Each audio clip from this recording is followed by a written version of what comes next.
players. He'd have 4 guys playing the organ. He'd have 15 guitar players, and he'd have 2 drummers, and he'd have about 3 bass players. And he had all, I mean, and Sonny and Sharon standing back in the background. Sharon said, I want to sing back now, I want to sing. Sonny said, I want to play tambourine. So, okay, so that was great, man. I tell you, we met a lot of people on those sessions. But he was a good guy, and he was kind of a strange man, you know. But he got some pretty good records. And I don't know how the hell he mixed it. But anyway, and Dr. John, I met Dr. John, and had that little hat on, you know. He said, hey, man, what's going on here, you know? And he talked to New Orleans, you know. And him and I became real good friends.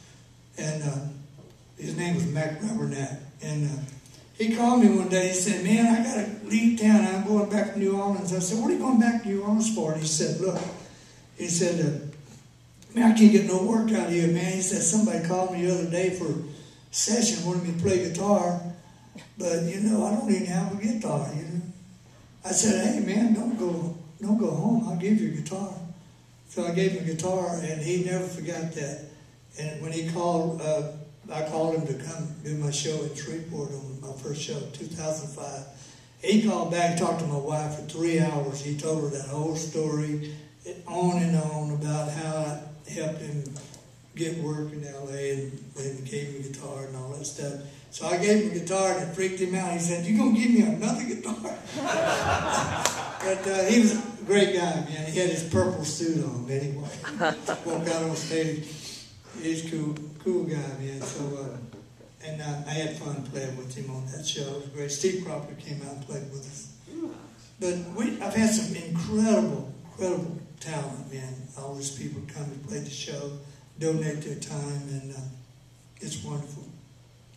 So, was it true? I heard a story about on some of the Phil Spector recordings that he wouldn't let Hal Blaine hit any cymbal crashes because he didn't want drummers deciding where crashes were going to go, and he would go do them himself. Is that a true story? That's very possible. I mean, you don't think it happened with him, you know. Yeah. But you know, Hal's the guy that invented the tom-tom roll all the way around. Right. I mean, he had all these toms, and it's all the way around his drum. It's like a rainbow. And man, he would play all these incredible. You know, he's a great drummer, great player. I met him back in when I first. Actually, before I went to work with Ricky, I met him in Hollywood. I was with Bob Luman, and I think I was 16 when I met him. Just before I went to work with Ricky. But and he said we were walking down we were up at the house in Beverly Hills, and he's walking down the street, and I was walking on the other side, and he said, hey, man, I never seen you up here. What do you do? Well, Hal lived around the corner, and he introduced himself, and he said, I'm a drummer. I told him I played guitar, and he said, oh, I'm a drummer. I'm in the studio work. So then later on, we started working together at studios. We probably played in more sessions than, well, I don't know. There's probably a few. Well, Tommy Tedesco might have played on more. And you played, what Beach Boys tunes did you end up playing on? Man, I don't know. We did lots of stuff in the studios. It's hard to remember everything. I have to look back through my records and everything. But we did lots of stuff. Sometimes we'd go up to Brian Wilson's house in Bel Air, and for the whole weekend, he wouldn't let anybody leave. And he would sit up in bed and call the shots. And we'd be in and out of the studio, and pretty soon he'd come in the room and say, well, what do we got for me to listen to? He said, well, we got a lot of stuff here. And then we'd have to stop for a couple hours and let him listen to it. And then he said, oh, well, okay, I'm going to go back to my room. Y'all just do this, do that, you know. And but it's pretty interesting stuff.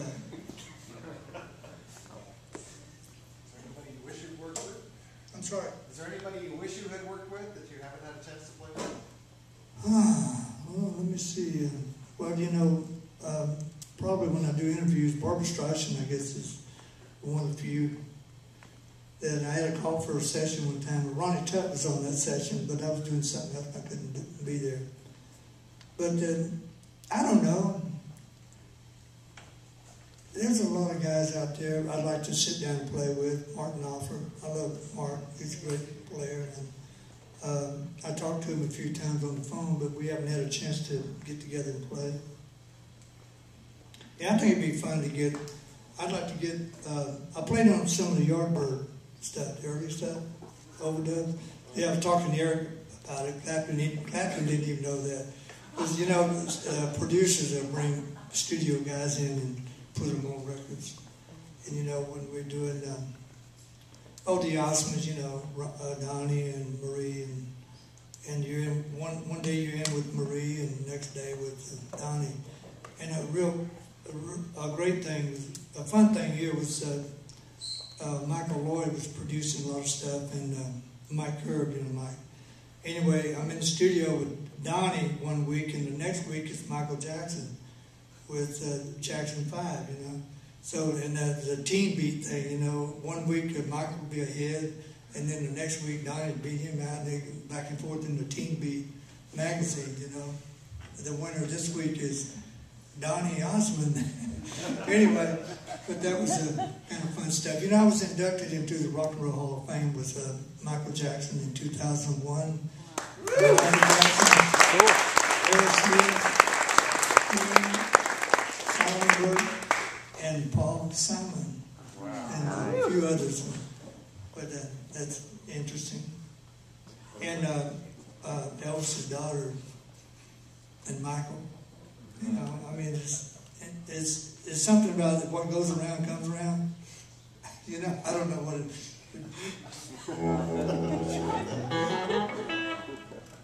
So should we play a pretty ballad, something? What would you like to do?